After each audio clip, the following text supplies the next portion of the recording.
I'm heating in the back so that the temperature up here doesn't change too quickly. Okay. And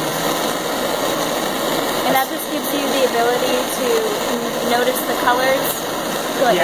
Yeah, you'll see real quick. So I just heated it quite a bit. And you can see the colors are already starting to come in. Yeah. And see how they're really close together? Yeah. I'm going to start heating it more slowly, and they're going to kind of stretch out. Okay. And hopefully we'll have like this big thing of yellow up here. And then as soon as that yellow is kind of followed by a slightly bronze color, then we're going to quench it. Okay. And is it a quick quench, like? Yeah, it's exactly the same thing. You're freezing it at the state that it's in. Okay. Yeah. It's easy to do this too fast. It can get... So take it out a couple times? Yeah. And the other thing is it has a little bit of momentum to it because the heat is moving. So if I were to sit here right now, I could watch it start to like come up a little bit. Yeah. And as you get closer, you're going to want to do that a lot. You're going to want to put it in here and then watch. Okay. So it's pretty easy to get to go too fast. Going too slow can be boring, but other than that, you're not going to hurt it by going too slow.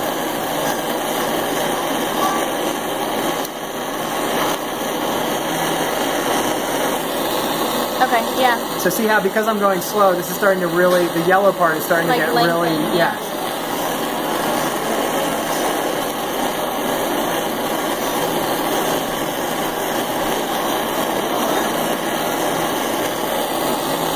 Okay. So I've got a ways to go, but I'm going to just take my time. All that I care about is that tip. Also, if you haven't hardened steel, like, you can take a piece of steel, any steel will do this, and if you heat it up, you'll see those colors. Remember, all that is like a slightly, or like a microscopic layer of iron oxide. It doesn't mean anything except during this process, okay? If you've taken a piece of steel that isn't hardened, and you get these colors, they don't mean the same thing as it does after it's been hardened. Right. Because what we're doing now is we're relaxing it. All we're looking at the colors for is an indication of how much we've relaxed it. So now, it's yellow all the way up. Yeah, you can totally see that. And I want like that color right after the purple? Yeah, I'd say like right in there. Okay. Where it's like just starting to get purple. And honestly, because we're using already a very hard material, tool steel, in copper or silver or whatever, there's a lot of room for error. You're not gonna, if you soften it down to like a dark purple, it's still gonna work fine.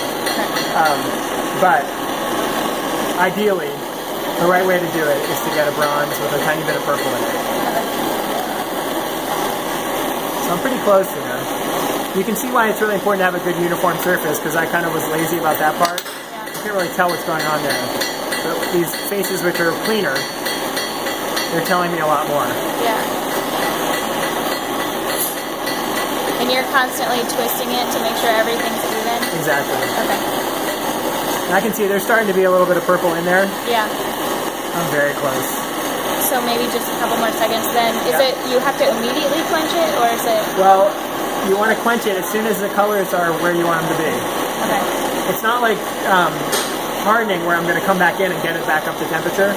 If I can watch this, and if it goes, I'll just go ahead and quench it. Okay. And now you're heating closer to the area and not so much at the back? You know, I don't really mean to be. Oh, okay. If I were really impatient, I might put it through like the really bushy part of the flame a couple times. Yeah. But you don't ever want to stick this right in there. Okay.